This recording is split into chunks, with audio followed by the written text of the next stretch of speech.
জুলাই আন্দোলনে রংপুরের শিক্ষার্থী আবু সাইদ হত্যা মামলায় টানা ৩ ধার্য তারিখে সাক্ষী হাজির করতে না পারার প্রসিকিউশনের ব্যর্থতা বলে মন্তব্য করেছেন আসামি পক্ষের আইনজীবী।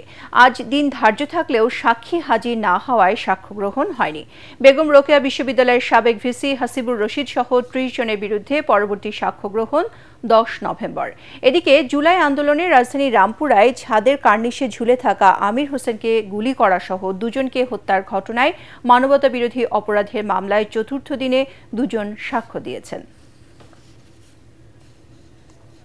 প্রসিকিউশনের দায়িত্বের প্রধান অংশ হল চার্জ প্রমাণের জন্য সাক্ষী এবং সাক্ষ্য যে কোনো ট্রাইব্যুনালে উপস্থাপন করা।